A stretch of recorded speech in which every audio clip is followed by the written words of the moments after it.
Bien, como ya se había anunciado, vamos a hacer un ejemplo explicativo básicamente de cómo se habilita un personal usando herramientas estadísticas y de paso también poder ahondar un poco más en estas herramientas que se presentan en este slicer. Estas herramientas sería bueno que lo tengan a mano este esquema porque se utilizará también para el tema de validación de métodos y en general para cualquier tipo de evaluación estadística. Vamos a ahondar primero en un poco para qué sirve cada una de estas pruebas estadísticas, después un pequeño mecanismo para poder utilizarlas y finalmente una aplicación real de estas herramientas. En principio, la estadística, según el tipo de distribución, se divide en dos clases. Por un lado, la distribución normal, que es la distribución de repeticiones o de frecuencias que en la naturaleza normalmente pasa. Por eso se llama normal y sigue el comportamiento por un estudio de Gauss, llamado comportamiento gaussiano, que suele reflejarse básicamente por la campana de Gauss, la famosa campana de Gauss. Sin embargo, hay muchos otros fenómenos en los cuales la distribución no es normal porque justamente tiene un comportamiento que puede ser un crecimiento exponencial, como por ejemplo el tema de los virus, el tema de los microorganismos, en el cual ya no estamos hablando de que se distribuyen normalmente los resultados, sino que por cada unidad de tiempo esto va creciendo exponencialmente. Así que esa distribución sería no normal, al igual, por ejemplo, que algún ensayo que sea dicotómico, por ejemplo los cualitativos, presencia-ausencia. Entonces, en esas ecuaciones o en esos tipos de experimentos, las distribuciones no obedecen un comportamiento normal, pero en su auxilio la estadística tiene reservados pruebas puntuales para este tipo de casos. Ahora bien, para poder nosotros de alguna u otra manera evaluar la normalidad, existen también muchos softwares. Lamentablemente el Excel, que no es un software estadístico, sino es una hoja de cálculo en general, no tiene las llamadas pruebas de normalidad, que sí lo tienen otros paquetes estadísticos como SPSS o Minitab. Para esta ocasión, para básicamente esta capacitación, vamos a usar en algunos casos Excel y en algunos casos el Minitab. El Minitab que se va a presentar está en la versión 19, pero básicamente el algoritmo de utilización casi en general es el mismo, ¿sí? Bueno, entonces todo sucede de esta manera. Aquí hay un gráfico explicativo básicamente de cómo es que se comportan todos estos datos. Cuando vemos que la población, básicamente, o el grupo de datos, se encuentran dispersados de manera caótica, sin ningún tema de influencia, se dice que la distribución es libre o normal. Entonces, esto graficado en un histograma va justamente graficándose y se va mostrando como se ve en el histograma de la parte superior, en el cual se va formando, si se quiere, una campana gaussiana, cuyo principal característica es la simetría. Se ve básicamente que en el centro, donde coincide la mediana con el promedio de datos o la media, básicamente para un lado y para otro lado se encuentra simetría. Y esto se va a poder llevar en un gráfico de acumulativos, los ploteos, llamados ploteos, se va a encontrar en este caso en el gráfico QQ-plot. Vamos a poder encontrar que esa línea roja que apenas se puede identificar es justamente la línea de idealidad, donde si es que todos los puntos que van formándose a través de la ecuación gaussiana, que es una ecuación exponencial, se van calzando, o mientras más calzan a esta línea recta, quiere decir que más se asemeja a la normalidad. La normalidad es básicamente se va cuantificando por un parámetro, depende de las pruebas estadísticas. La más conocida o la más fácil quizás es la de Anderson-Darling. Trabajan con un estadístico que se llama Anderson-Darling, justamente AD, y tiene una tipificación que por tablas se podría ver, depende del nivel de confianza, si es normal o no normal. Esto se traduce, o bueno, toda la estadística en general que se encuentra, como para que sea más fácil el entendimiento o interpretación de estos valores estadísticos y no tener que buscar en tablas siempre, al menos que lo hagamos manualmente. Ya los softwares estadísticos manejan una tipificación de resultado llamado el p-value o el p-valor. En este es un valor de probabilidad, como tal, toma valores de 0 a 1, valores decimales, y justamente lo quiere comparar contra la significancia o la potencia de la prueba a la cual estamos trabajando. Como les decía en alguna de las clases introductorias, básicamente el nivel de confianza con que trabaja un laboratorio de ensayo de manera estandarizado a nivel mundial es 95%. Por tanto, el complemento de este 95%, lo que falta para llegar a 100, o sea, esta pequeña brecha, es justamente la capacidad de error máximo que puede soportar un laboratorio. En este caso es un 5%. Quiere decir que, como máximo, el laboratorio tiene que tener puede tener o soportar un 5% de error. Como máximo, no quiere decir que el laboratorio, para que esté bien, tiene que siempre a propósito llegar al 5%. No. Como máximo se soporta este valor. Entonces, todos estos valores P que se van obteniendo se van comparando con la significancia. Si el valor P es menor a esta significancia, por lo general 0.05, quiere decir que la hipótesis de prueba, la hipótesis la cual se quiere probar, es aceptada, ¿sí? Y lo que estoy diciendo es una definición bastante sacada de contexto. Lo estoy utilizando en palabras más sencillas porque, como les decía, este no es un curso de estadística. Cuando ustedes ven herramientas cualimétricas aplicadas al laboratorio o aplicadas a la IEC 025, se explica más al detalle. Por lo menos yo explico más al detalle qué significa esto. No es que se acepte una hipótesis nula, sino que no se puede rechazar, no hay pruebas para poder rechazar. Entonces, formalmente lo que se dice es que si el p-value obtenido en estas pruebas de normalidad es menor a la significancia, por lo general 0.05, se concluye que no hay evidencia suficiente para poder rechazar la hipótesis nula, que en buen cristiano significa se acepta, ¿sí? Entonces, aceptamos la hipótesis nula, que en la prueba de normalidad sería que los datos se distribuyen normalmente y por tanto se utiliza todo el bagajo de pruebas estadísticas que se encuentran en la parte de arriba, rotuladas como distribución normal. Ahora bien, si los datos presentan algún tema de agrupamiento, algún tema de sistematización, quiere decir que los datos, cuando se lleva un histograma, ya no se encuentran simétricamente, sino que presentan las llamadas colas. Entonces, estos datos, mientras más, si queremos llamarlo, sería antisimétrico es o asimétrico es, está perdiendo la normalidad y por tanto se aleja de la recta de normalidad ideal. Entonces, esto quiere decir que el p-value de la prueba cada vez se hace más pequeño y por tanto llega un momento en que es menor a la significancia y por tanto hay evidencia suficiente para rechazar la hipótesis nula y se aceptaría la alterna. Justamente cada vez que se hacen pruebas de hipótesis existen justamente esta dicotomía: hipótesis nula y alterna. La nula es la hipótesis a la cual yo estoy queriendo probar a través de esta evaluación estadística, y la alterna existe como auxilio justamente para, si no se cumple la nula, ¿qué es lo que pasa? Se cumple la alterna. Entonces, cuando el valor P es menor a la significancia, quiere decir que sí hay evidencia suficiente estadísticamente hablando para rechazar la hipótesis nula y por tanto la alterna se estaría aceptando. ¿Sí? Bueno, eso lo vamos a ver básicamente en el problema que vamos a desarrollar ahora. Y bueno, luego de ahí tenemos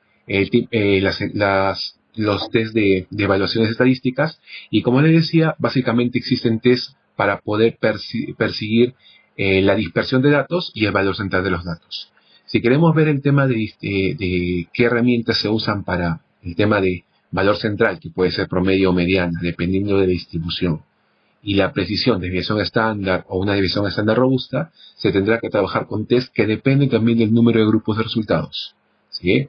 Si solamente tenemos un grupo de resultados, por ejemplo, tenemos solamente un equipo, lamentablemente tenemos solamente un grupo de datos, o tengo solamente un analista y tengo un grupo solamente de datos, básicamente se va recortando a la estadística de un grupo. Depende de la normalidad, es que puedo trabajar para la precisión con Horowitz y para la evaluación central t-student de una muestra, cuyo objetivo de Horowitz es justamente demostrar, la hipótesis nula, demuestra que la dispersión de los datos que estamos trabajando es menor a lo que se puede tolerar por el nivel de concentración del analito al cual se está haciendo la prueba.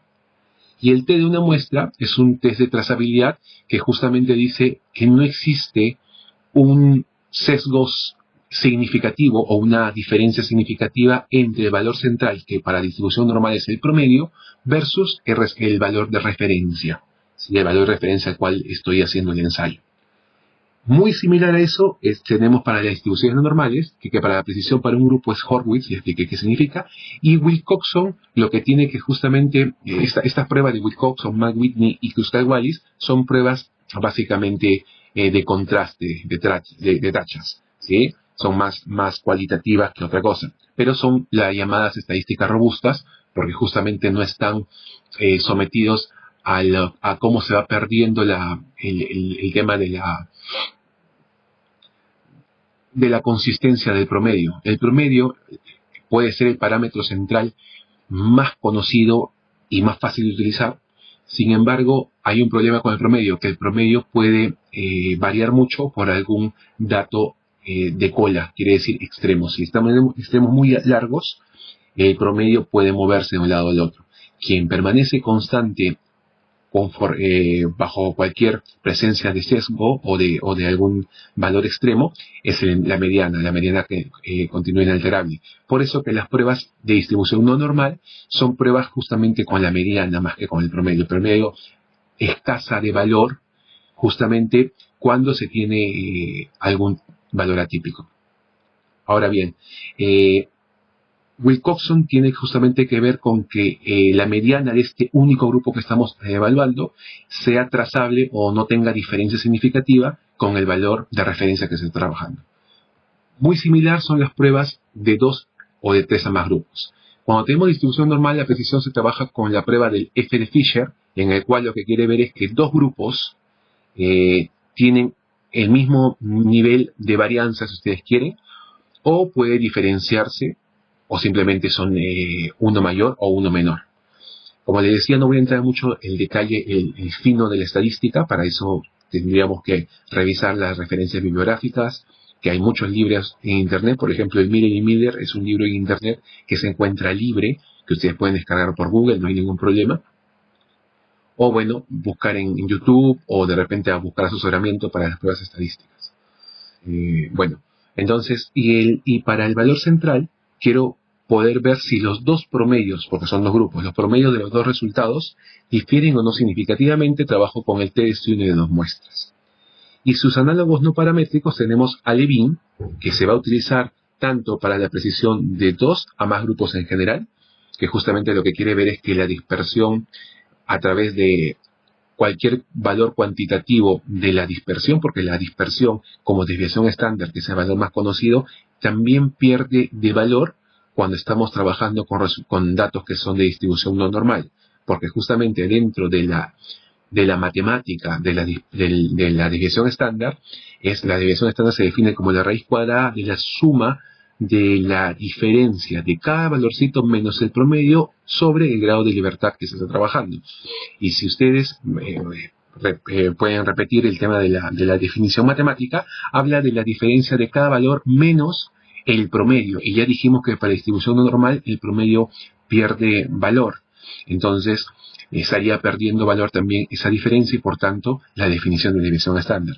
Hay que encontrar otro valor de dispersión que puede justamente reemplazar a la desviación estándar para datos no normales. Muchos usan el rango. El tema del rango es que el rango también está alterado por cualquier extremo. Justamente la definición de rango es el máximo menos el mínimo.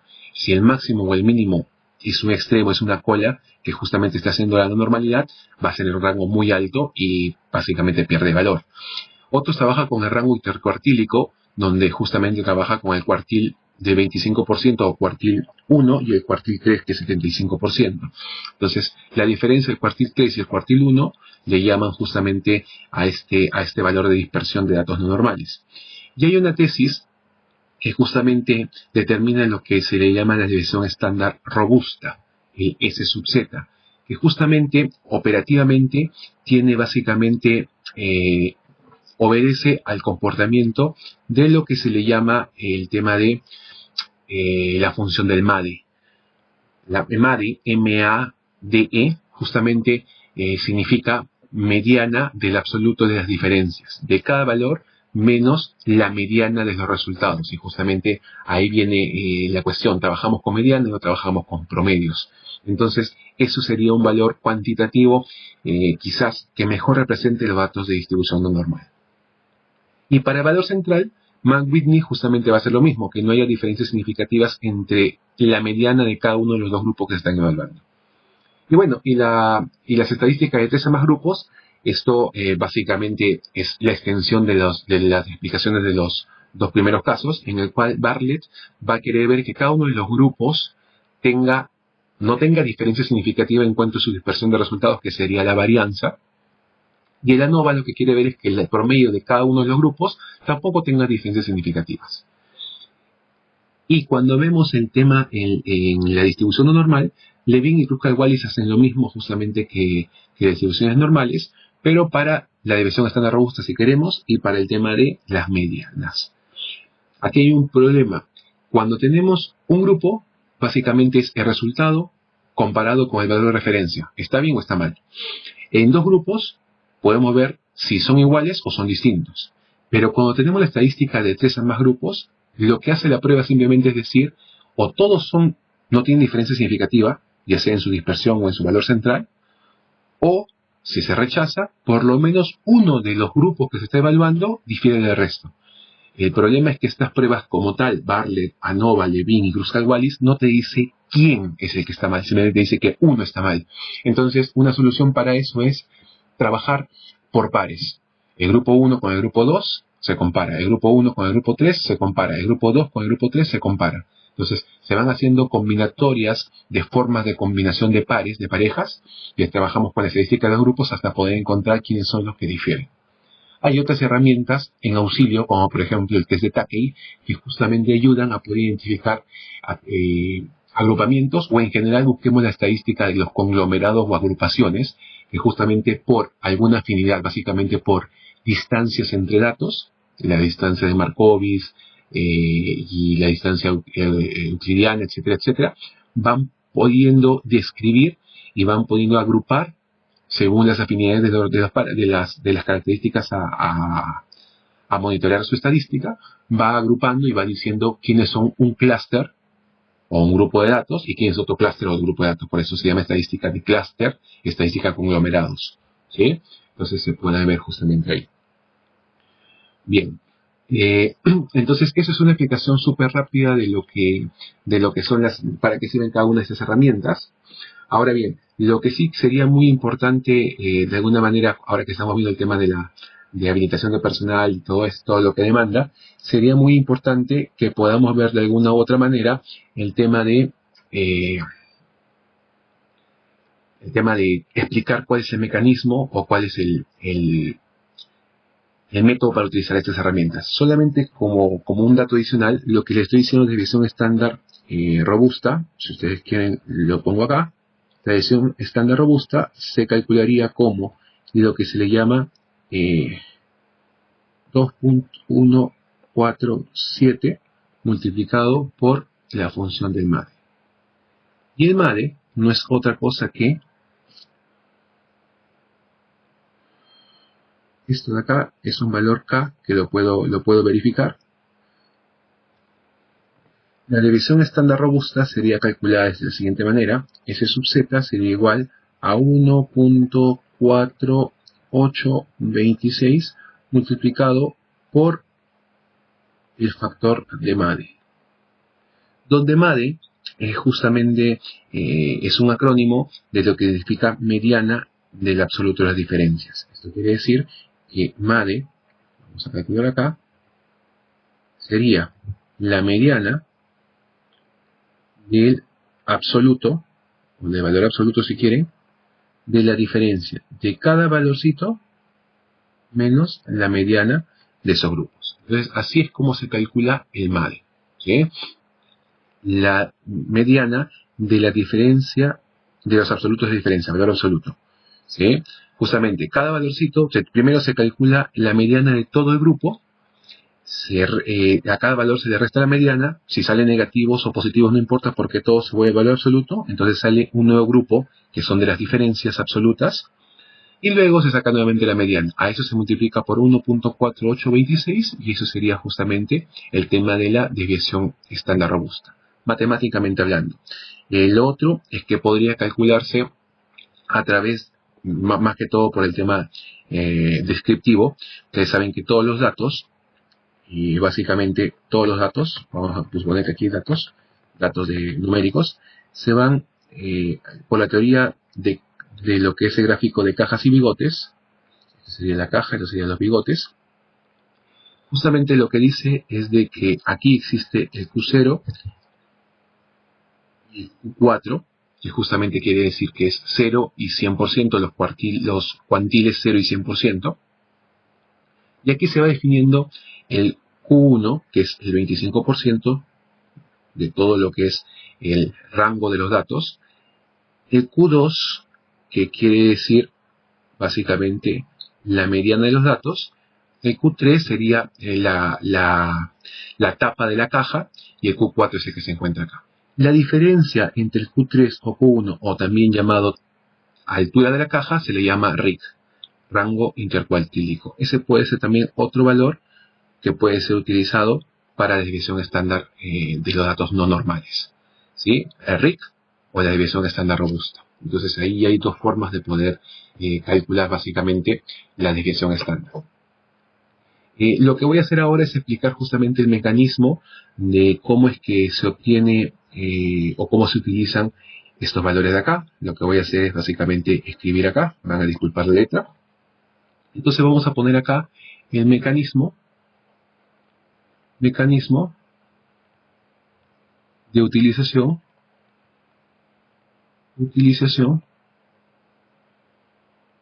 de las herramientas estadísticas. Todo parte, en principio, por saber la normalidad de los datos. Normalidad. Porque si no sabemos la normalidad, no sabemos qué herramienta vamos a utilizar. Entonces, para esa normalidad existen dos tipos, que sean los datos normales o que sean datos no normales. ¿Sí? La normalidad se describe básicamente por la campana de Gauss y la no normalidad por cualquier tipo de distribución, por ejemplo la distribución F de Fisher. Una vez que sabemos que si los datos son normales o no normales, el siguiente paso es determinar si por si acaso en el grupo de datos que estamos evaluando, en cada conjunto de datos, existen o no datos atípicos. Aquellos datos que estadísticamente estarían fuera de lo que es el contexto de los datos que comúnmente se están presentando. Nosotros habíamos visto hace un momento que había un gráfico de cajas y bigotes, donde esta es la caja y estos son los bigotes.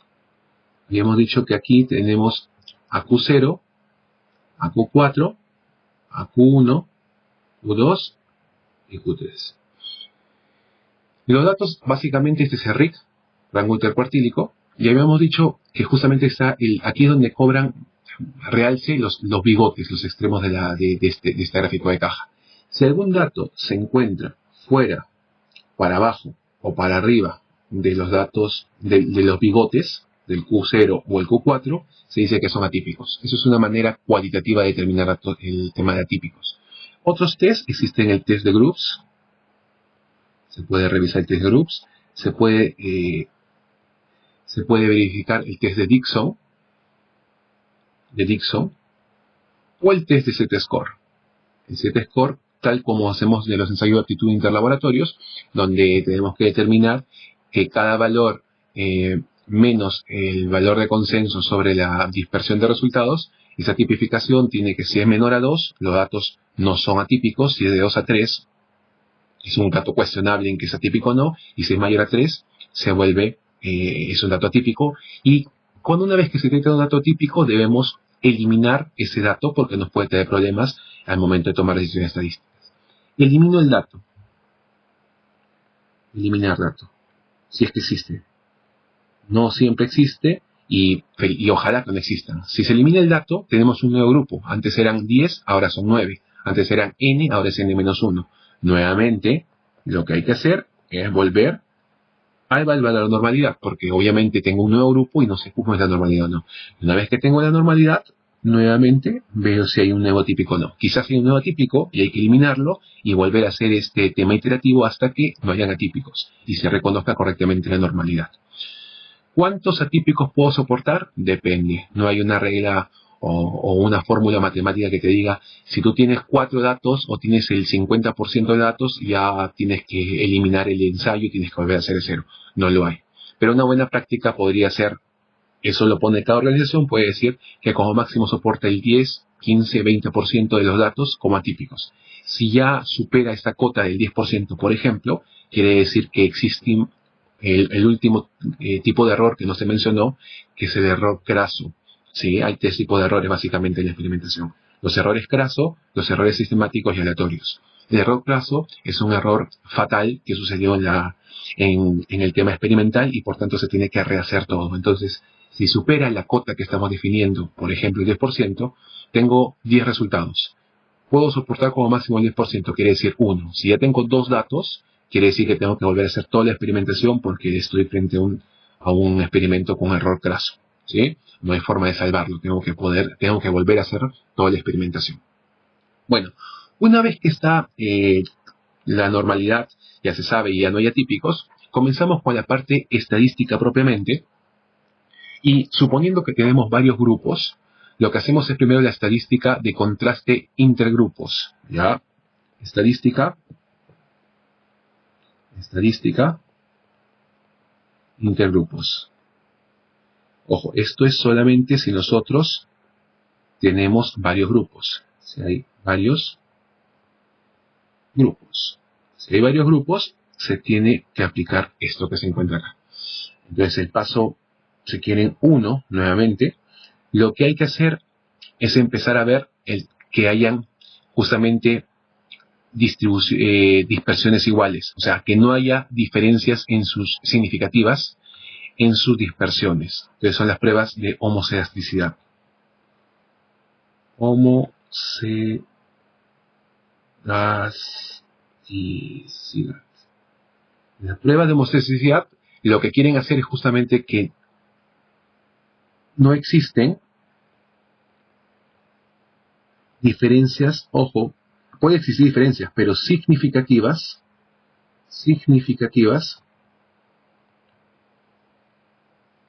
en la dispersión, en cada dispersión, cuando comparamos la dispersión de cada uno de los grupos. ¿Sí? Entonces, nosotros probamos esto, si es 2 grupos, tendríamos que hacer, si es normal, Fisher, si es no normal, Levin, y si son de 3 a más grupos, si es normal es Bartlett, y si es no normal sigue siendo Levin. Nosotros probamos esto, y como segundo paso, nosotros probamos la trazabilidad. Ya no tiene la trazabilidad, propiamente no es la trazabilidad metodológica, la trazabilidad entre grupos estadísticos quiere decir que no existe, nuevamente, no existe diferencia significativa entre cada valor central, que puede ser promedio o mediana, de cuando se hacen las comparaciones entre los grupos. ¿Para qué usamos acá? Si tenemos 2 grupos y son datos normales, sería T de 2 muestras, y si es 2 normales, no normales, sería el tema de Mann-Whitney. Y si tenemos de 3 a más grupos, el ANOVA, y cuando son normales y cuando son no normales, trabajaríamos con Kruskal-Wallis. ¿Sí?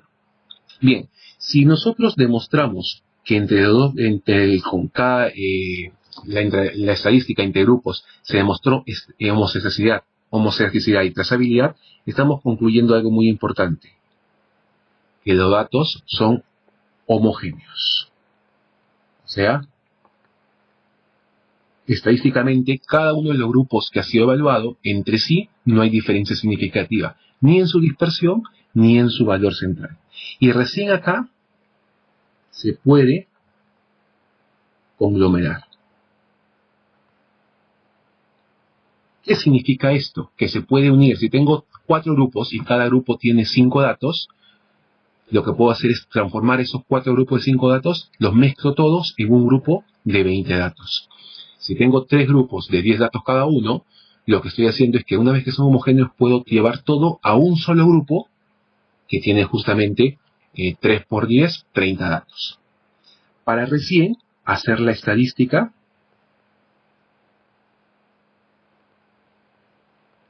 de un grupo. Ahora, Se entiende que esto que hemos hecho de normalidad y datos atípicos se aplica para cada uno de los grupos que integran esta evaluación.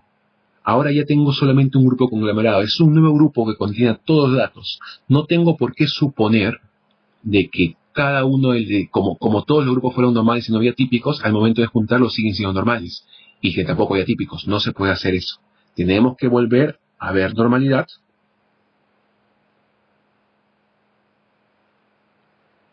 Y prueba de atípicos. ¿A quién? A ese nuevo grupo que se está trabajando. ¿Sí? Y una vez que se hace la normalidad de prueba de atípicos y nuevamente está todo este circuito, esta iteración, todo está bien, recién puedo hacer las pruebas de precisión y las pruebas de veracidad. Ya sabemos, precisión, que el nivel de dispersión sea menor o el tolerado, y la veracidad, que el valor central justamente coincidan con el valor de referencia. Si los dos se cumplen correctamente, decimos que existe la exactitud. Y ahí es que termina todas las pruebas estadísticas.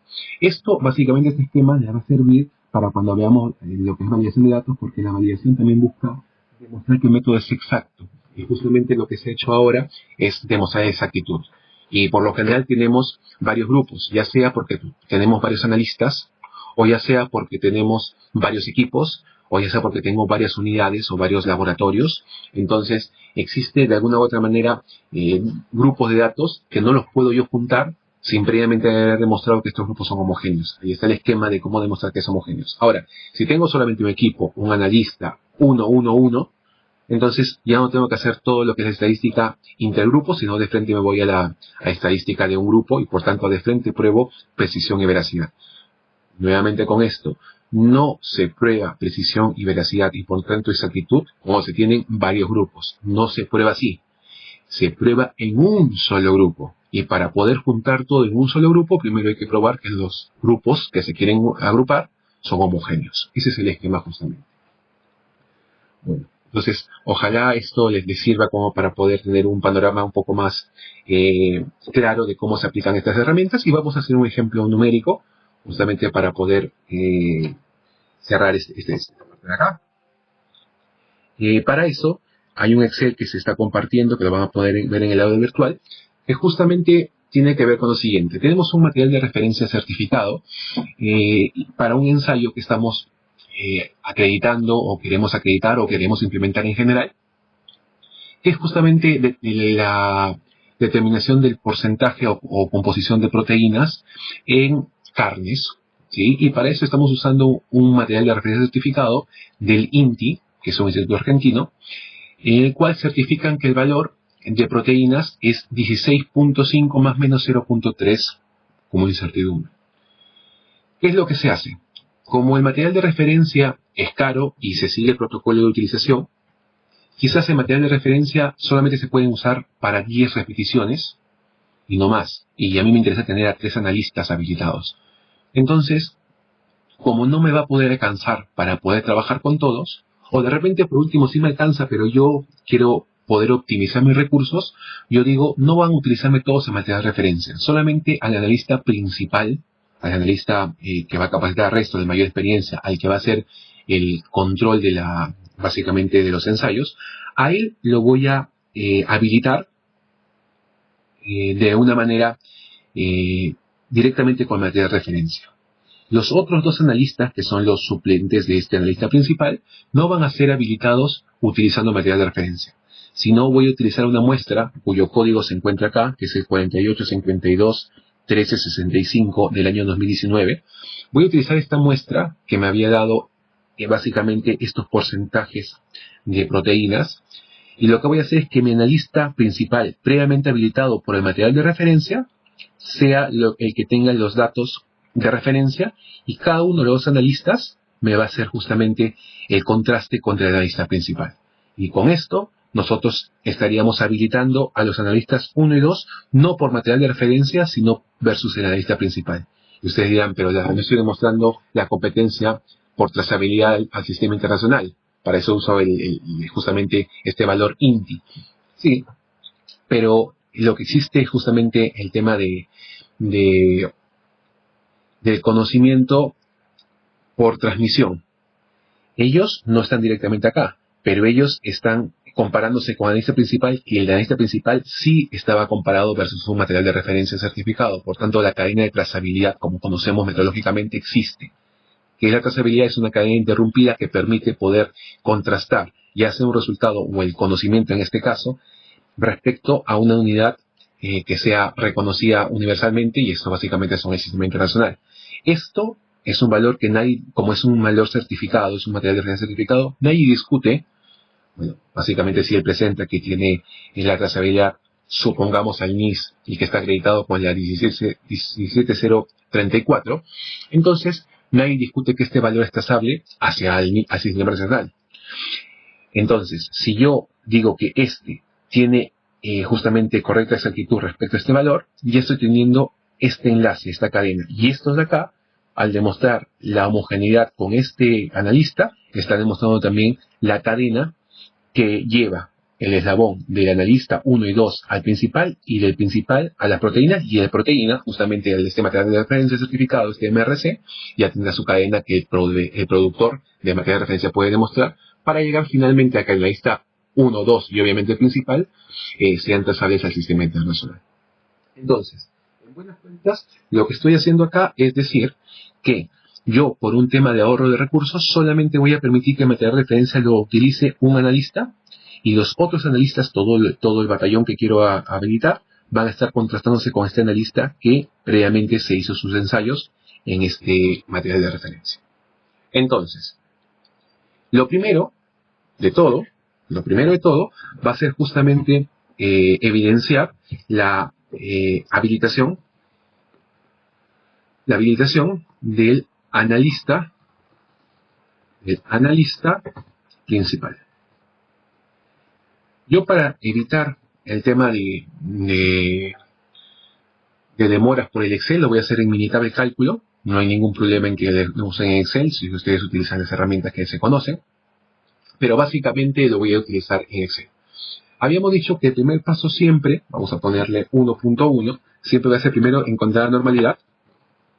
El paso 1.2 va a ser el tema de evidenciar que no haya atípicos. No existen atípicos, datos atípicos, existen datos atípicos. Y una vez que sí se está todo de datos limpios, vamos al 1.3, justamente ver la precisión. O sea, vamos a ver que la dispersión que tienen los datos sea menor a la dispersión que se tiene en los datos básicamente certificados.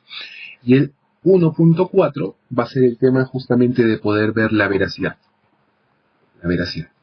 O sea, que no haya sesgos entre el valor medio que tengan estos 7 resultados del analista principal respecto al valor certificado. Una vez que está todo esto, le estoy demostrando finalmente exactitud, y al demostrar que el analista es exacto en su ensayo, finalmente se está dando la habilitación. ¿Sí? Bueno, voy a abrir el Minitab, me voy a llevar estos resultados que están acá, y voy a hacer justamente las pruebas en Minitab. Lo voy a hacer un poco rápido porque no he sentido explicar básicamente cómo se trabaja esto, pero ustedes pueden hacer básicamente la repetición del video para poder ver cómo hice los pasos. Estoy trabajando en la versión 2019, la versión 19, perdón, de Minitab. Me voy a llevar los datos del Excel, los copio y los voy a llevar al Minitab, que está por acá. ¿Sí? Estos son los resultados del analista habilitado. Vamos a poner resultados. Simplemente resultados. Se encuentran acá los datos. Y el primer punto es ver la normalidad. Para eso voy a estadística básica, prueba de normalidad. Y le digo que quiero que a los resultados lo evalúe con la prueba de Addison-Darling, que es la más común. Acepto. Y aquí justamente estoy viendo la gráfica de la normalidad. Ustedes se dan cuenta, el p-valor, y aquí es algo importante, el p-valor que se va encontrando por acá, este valor que está por acá, esto que está acá, es justamente lo que me interesa. ¿Sí? Entonces, a este valor, si este valor es mayor a 0.05, quiere decir que se acepta la hipótesis nula. Se acepta la hipótesis nula. Y la hipótesis nula para esta prueba es de que los datos son normales. ¿Sí? Entonces, ya tengo estos datos de acá.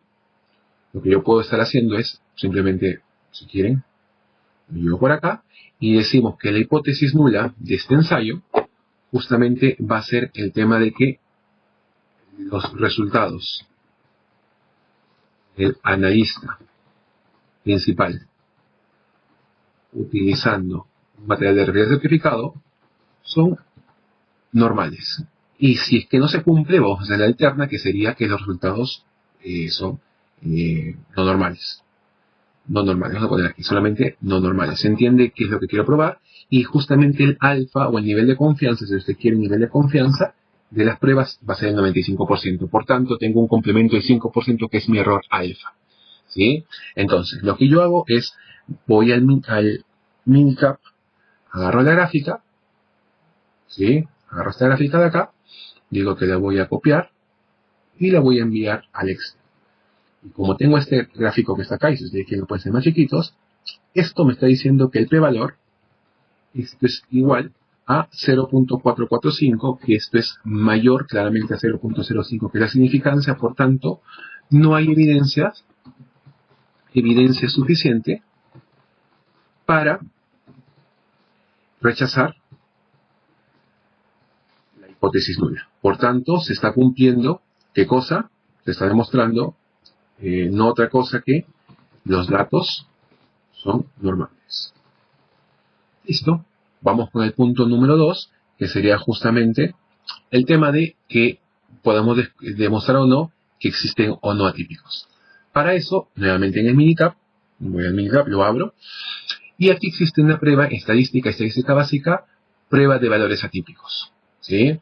Voy a probar este valor que se encuentra acá, y en opciones, nuevamente, siempre con la significancia 0.05. Aquí están justamente test, Q de Dixon, groups, como quieran. Por ejemplo, podemos trabajar con Dixon, no hay problema. Aceptar, aceptar.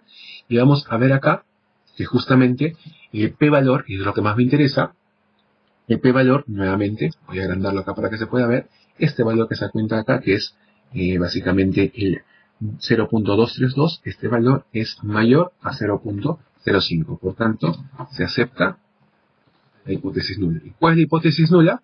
Que queremos probar de que no existen atípicos. Eso es lo que se quiere probar. Entonces, copiamos esto y vamos a ponerlo por acá. Hipótesis nula. Sabemos que estamos hablando del grupo de resultados utilizando material de referencia. Si quieren, copiamos esto acá. Control C, por acá. No poseen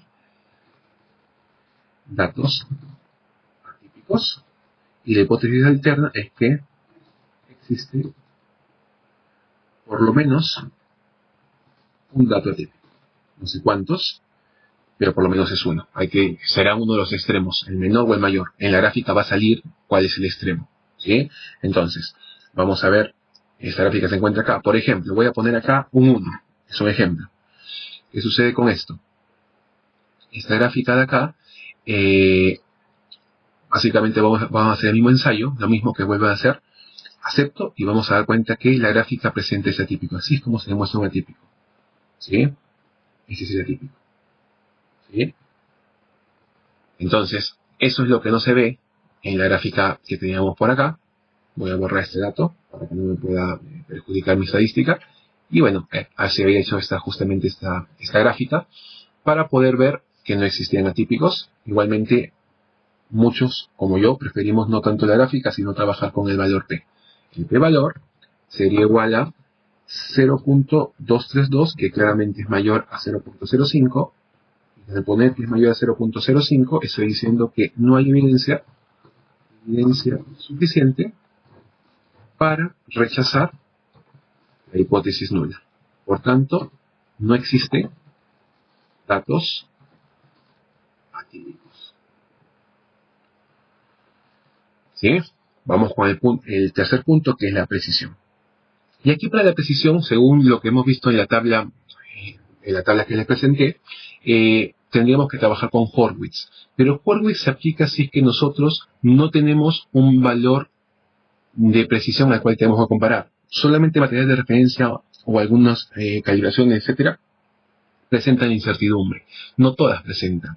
Si nosotros presentamos incertidumbre, más que querer el tema de Horwitz, perdón, de Horwitz sí, que podemos utilizarlo, no hay ningún problema, tendríamos que trabajar con las pruebas de, por ejemplo, Monnet, justamente para poder, o la de chi cuadrado, para poder trabajar respecto a este valor. Lo que se quiere demostrar justamente en la hipótesis nula es de que el método o la dispersión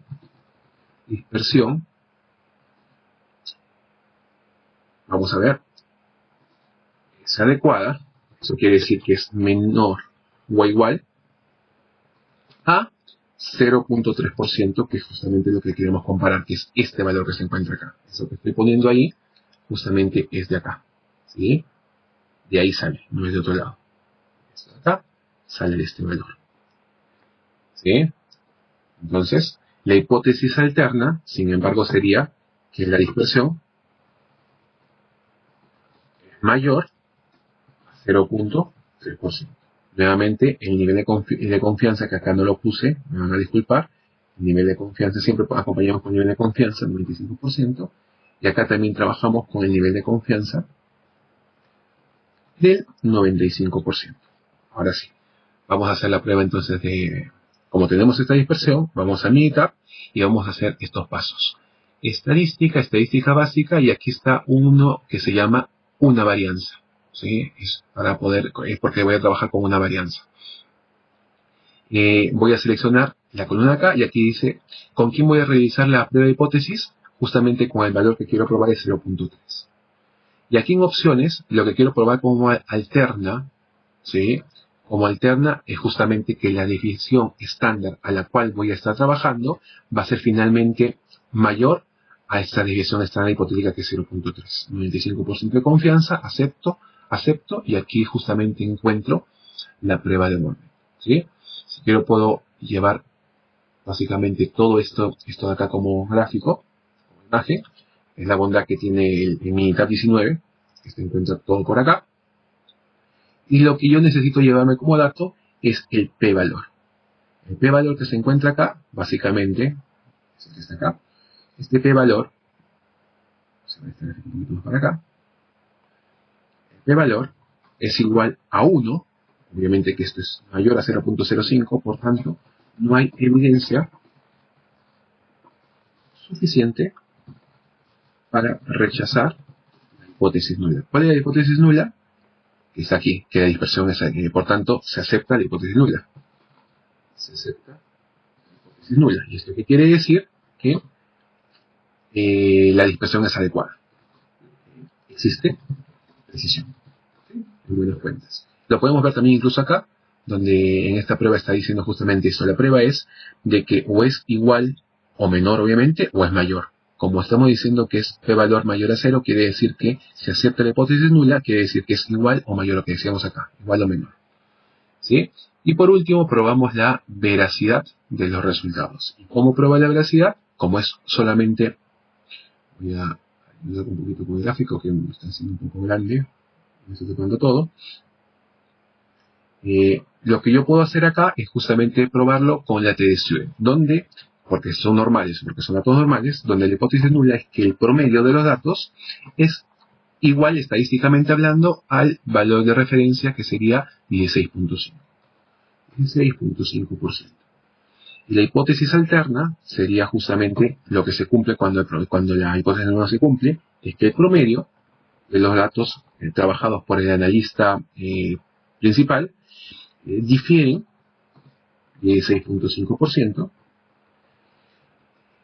y con un nivel de confianza del 95%.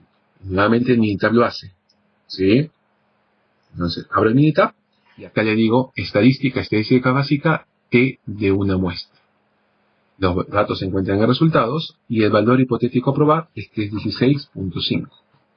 Solamente para que ustedes puedan verificar, en opciones se queda con 95% y la alterna sería que sean distintos. Acepto, y aquí se encuentra la prueba de estudio. Copio como imagen, lo llevo acá y aquí justamente tengo todos los datos que requiero para poder hacer la evaluación. Vemos que el p-valor que tiene esta prueba, vamos a ver acá, el p-valor es igual a ¿cuánto? A 0.001. Esto es claramente menor a 0.05 y por tanto existe evidencia suficiente para rechazar la hipótesis nula. ¿Sí? Entonces, se dice que no existe veracidad. Y al no existir veracidad tampoco existe exactitud y por tanto el analista principal no queda habilitado. Imaginemos qué sucede con el analista 1 y 2. Ahora, esto es lo que estadísticamente nos dice estos resultados. La verdad, y eso se estudia o por lo menos se repasa mucho cuando se ve lo que es las herramientas estadísticas o herramientas cualimétricas aplicadas al laboratorio, a entender que la estadística como parte de la matemática da números, pero hay algo más allá que ese raciocinio, justamente entender qué nos está diciendo. Y básicamente algo que sí quisiera puntualizar es lo siguiente. Nosotros, para que usemos la prueba TD-Student, cualquiera que ésta sea, lo que se hace es justamente que tenemos un grupo de datos nuevamente. Supongamos que tenemos el gráfico de cajas acá, el famoso cajas y bigotes. Sabemos que el Q2 justamente coincide con la mediana, y como son datos normales, estamos partiendo de la normalidad, lo que está pasando es de que la mediana coincide con el promedio. ¿Sí? Y lo que estamos viendo con la prueba de TD-Student, de una muestra si quieren ustedes, es de que este TD-Student no haya diferencia con el valor de referencia MRC, que no haya error. Ahora, para que esto sea el promedio, obviamente la mediana, quiere decir que yo tengo datos por arriba y datos por abajo. ¿Sí? Voy a ponerlo con otro color mejor. Datos por abajo y datos por arriba. Es la única manera que el promedio lo tenga centrado, porque es igual que la mediana, y este valor coincida con este más menos que se encuentra acá. ¿Sí? Pero si yo parto con datos que siempre están o abajo o siempre están arriba, nunca la prueba TD-Student me va a ayudar porque siempre va a estar esperando acá y este de acá no tiene a quién comparar o este de acá tampoco tiene a quién comparar porque esto se encuentra en el centro y el centro está por acá o su centro está por acá de esta pequeña caja. Entonces el TD-Student no es recomendable cuando tú tienes datos que por lo menos no estén teniendo un vaivén al momento del valor que nosotros decimos que es consenso. Entonces, entendiendo eso, nosotros partimos mal en utilizar esta prueba de TD-Student, que igual la voy a dejar. Sí, está bien como para que ustedes sepan cómo se trabaja esto. Pero yo desde un principio de haber visto de que los valores se encuentran el máximo 16.45 y el mínimo 16.21.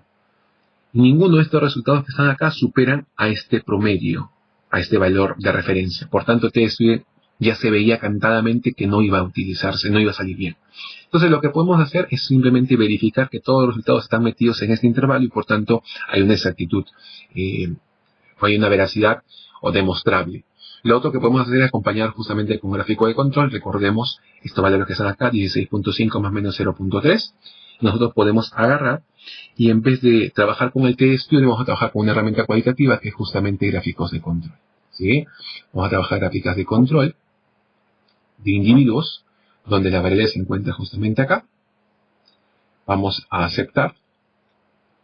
Y aquí está la gráfica de control. Obviamente que esta gráfica de control no me ayuda mucho el tema de los... Vamos a editarlo. Hacemos doble clic. Estos valores que se encuentran acá no me ayuda mucho estas rectas básicamente. Las podemos dejar, no hay ningún problema. Pero básicamente lo que vamos a poner acá es de que vamos a agregar una línea de referencia en el cual nosotros decimos que los valores son, como es 16, recordemos que el valor que estábamos trabajando en este valor, estamos evaluando justamente 16.5 más menos 0.3, por tanto el mínimo sería 16.2 y el máximo sería 16.8. Eso es lo que se va a poner acá y se va a poner 16.2 espacio 16.8. Aceptamos. Y aquí están justamente las líneas de referencia. ¿Sí? No me importa más estas líneas de control. Esas no me importan. ¿Sí? Entonces, al no importarme estas líneas de acá, lo único que me voy a guiar, y es más, lo que yo puedo hacer simplemente aquí en el tema del editar, ponemos aquí que es personalizado. Disculpen, agarro acá, le hago clic para personalizar esto, para editarlo. Digo que no haya ninguna, ya está. Justamente no importa de valores, lo único que me voy a guiar son en estas líneas que se encuentran acá. ¿Sí? Nada más. Entonces, esto es lo que quedaría como gráfica, y esta es la gráfica que yo voy a llevar. ¿Ya? Y lo pego por acá. Y con esto estoy dando evidencia final de que todos los valores que han estado trabajando siempre estuvieron dentro del intervalo. Por tanto, con esto hay evidencia de que hay la normalidad. Entonces, hay evidencia de que los valores obtenidos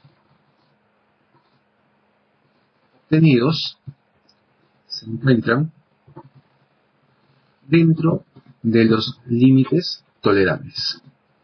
Por tanto, estoy demostrando la veracidad. Existe veracidad, precisión, lo que ustedes quieran, y por tanto finalizo diciendo que el analista principal presenta datos exactos en la ejecución del método, si quieren, de proteínas y todo esto. Entonces, por tanto, con la fecha de hoy, siendo hoy la fecha tanto, del tanto, del año tanto, el analista principal, su nombre, ¿quién será?, queda habilitado en el método de determinación de proteínas. Ahora, ahí no queda la cosa. Nosotros ahora ya tenemos un analista, ahora todos los demás tienen que habilitarse respecto a ese analista. ¿Sí? Todos los demás. Entonces lo que yo voy a hacer ahora es justamente hacer la prueba para la habilitación de estos analistas que se encuentran acá. ¿Sí?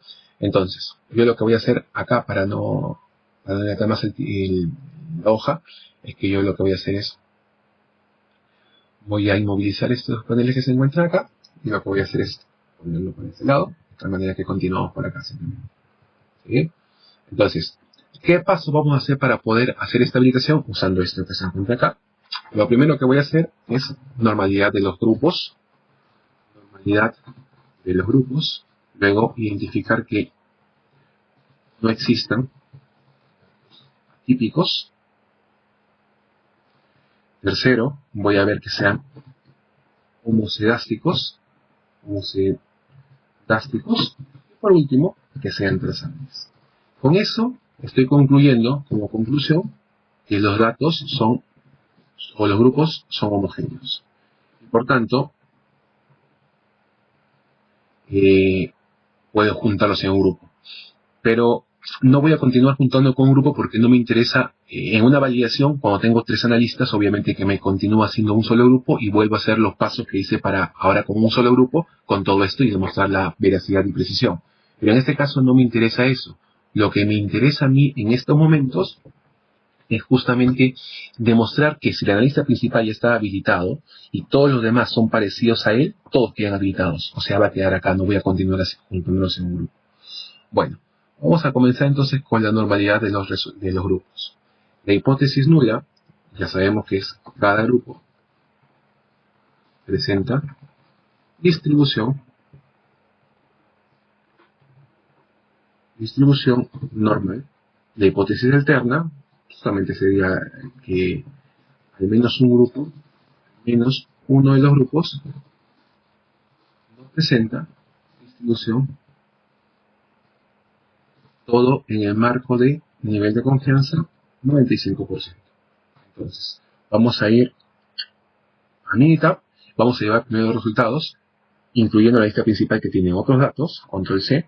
Dense cuenta que a propósito no estoy poniendo en estos datos, no estoy poniendo todos iguales. Este tiene menos datos, pero no importa. Puede ser que tenga menos datos porque tuvo un atípico en su momento, no lo sé.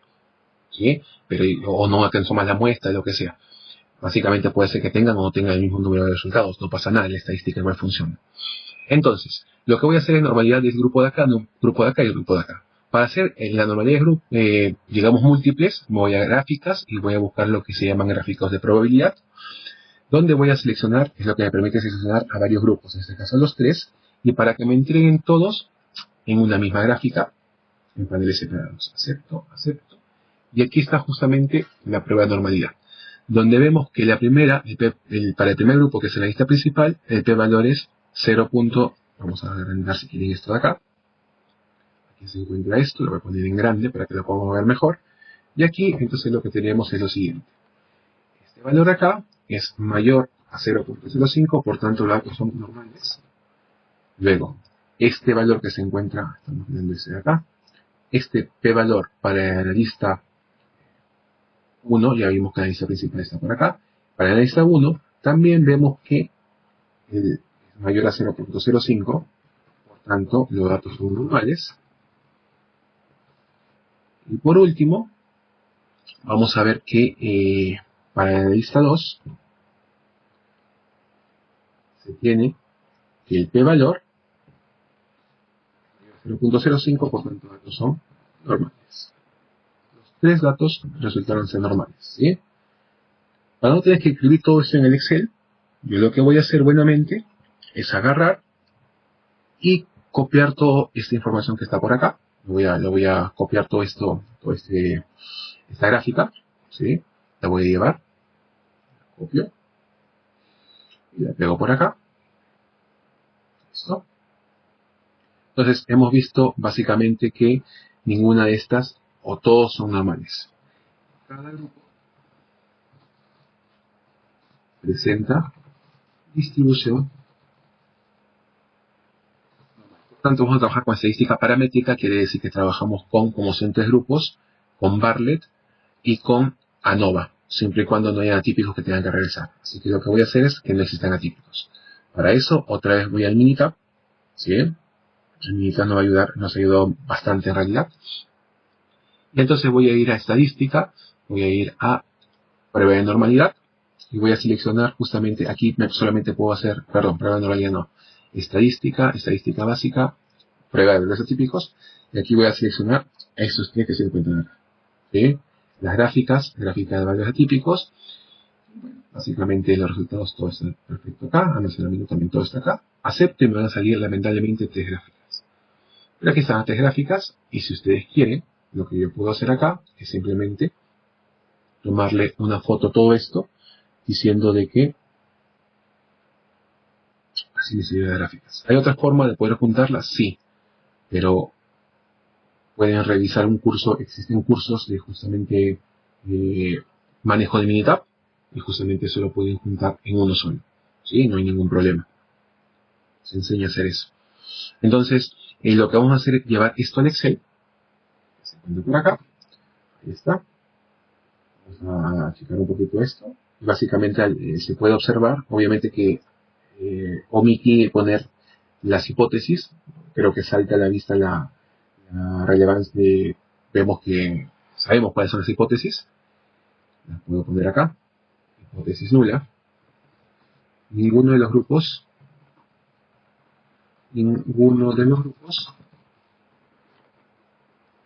presentan datos atípicos, y la hipótesis alterna sería que existen datos atípicos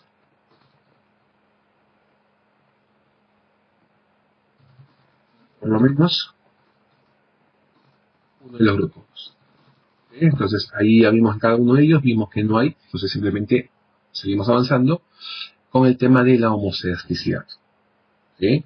Y para esto, aquí sí voy a detenerme a hacer la prueba de hipótesis. La hipótesis nula que queremos demostrar es que la varianza del analista principal estadísticamente es igual a la varianza del analista 1, y a su vez este es igual a la varianza del analista 2. Ahora,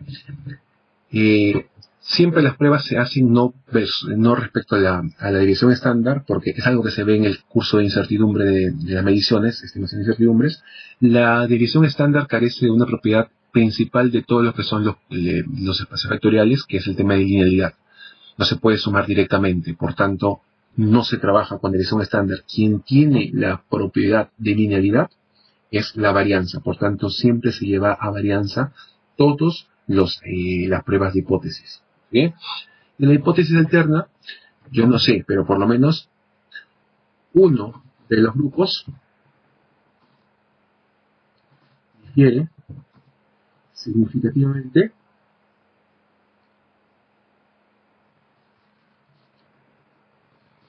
en su dispersión con los demás. ¿Sí? Y recordemos que el nivel de confianza que trabajamos es el 95%. Y ahora sí, vamos a la prueba. Vamos a trabajar acá con la prueba de Bartlett. Entonces, para eso vamos a estadística, vamos a ir a ANOVA y vamos a poner prueba de varianzas iguales. Y aquí vamos a decir que cada uno de los grupos se encuentran en sus columnas respectivas. Vamos a hacer análisis para esos tres. Vamos a poner en opciones que, como ya hemos probado que cada uno de los grupos es normal, hay que utilizar el tema de que la distribución es normal para los datos. Acepto, acepto, y aquí se encuentra justamente la prueba de Bartlett. Entonces la prueba de Bartlett me está arrojando que el p-valor es 0.164, claramente mayor a 0.05, por tanto lo que hago es acepto la hipótesis nula. ¿Cuál es la hipótesis nula? Es la que se encuentra acá. Hipótesis nula, todas las varianzas son iguales, por tanto, como consecuencia de esto, estoy probando homoscedasticidad. Los grupos son homoscedásticos. Los grupos son homoscedásticos. Entonces, esto de acá, en vez de, lo voy a simplemente tomar foto para poder llevarlo. Me gustaría tomarle foto para llevarlo. ¿Sí? Ustedes pueden tomarle foto simplemente poniendo print.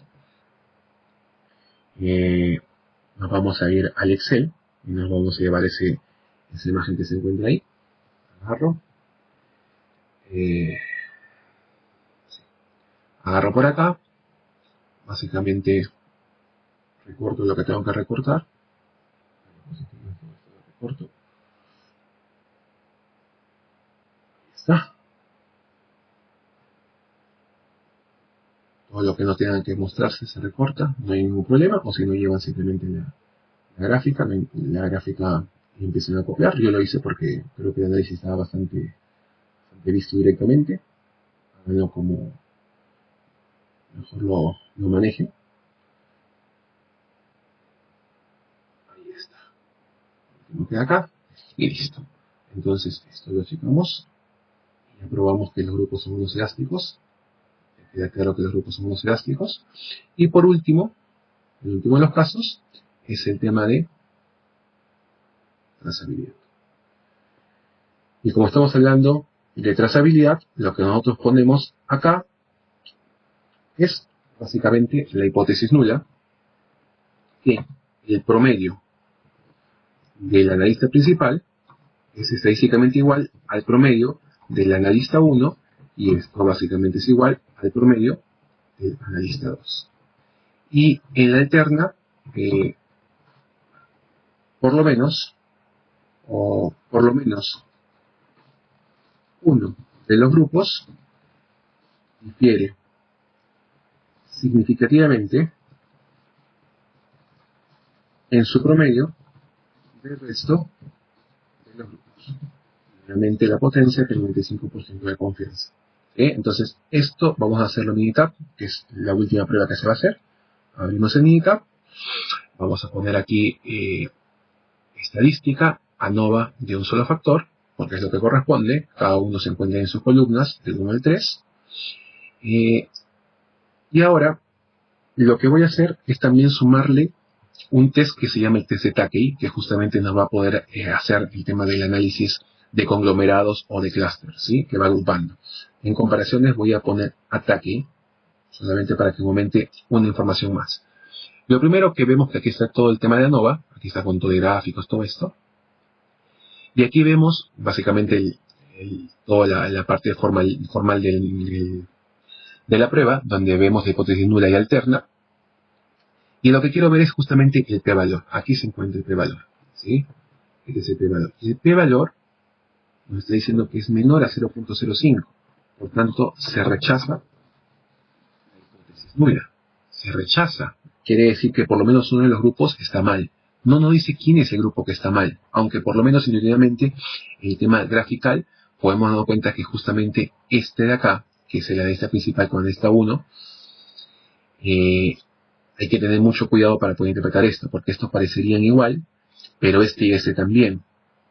Pero sin embargo, el de acá y el de acá no. Entonces quiere decir que entre el analista 1 y 2 y el 1 y principal no hay una discordancia correcta.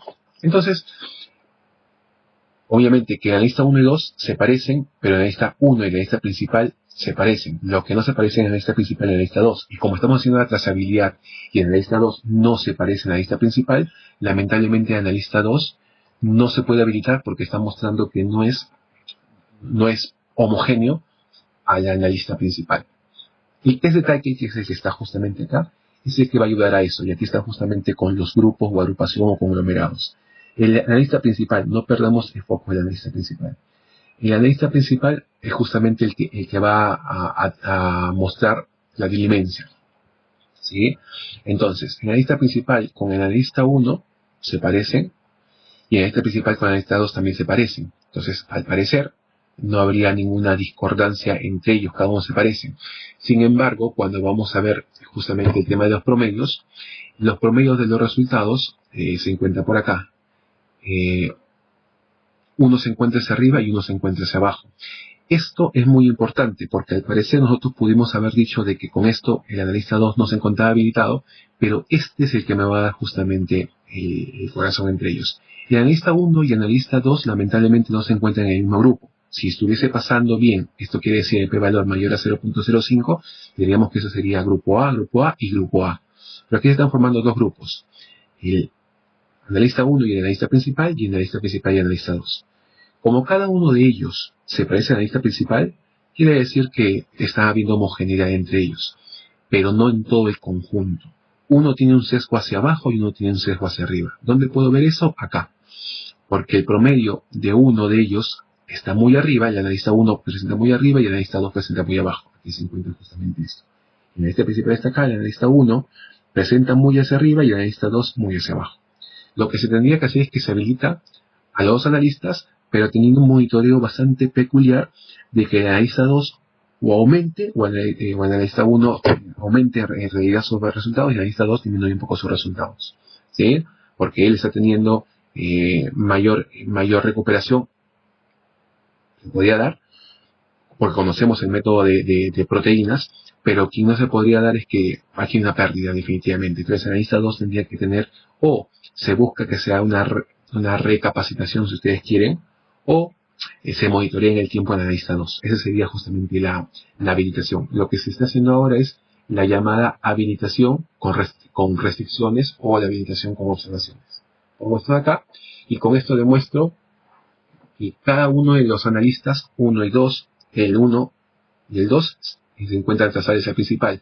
Por tanto, se habilitan los 3 analistas. Pero ojo, el analista 2 vamos a tener que hacer alguna actividad, ya sea recapacitación o ya sea que la frecuencia de supervisión sea más frecuente, justamente para cuidar que él no tenga valores que en el tiempo van a ser tan bajos que van a salir fuera del control del laboratorio, y eso nos va a ayudar a solventar calidad. Que veamos por medio de gráfico de control, si quieren, que estos resultados no vayan siempre hacia abajo. Entonces, como conclusión de esto, es que los analistas 1 y 2 se están habilitando, pero el analista 2 con alguna observación que es justamente el monitoreo o supervisión más adecuada.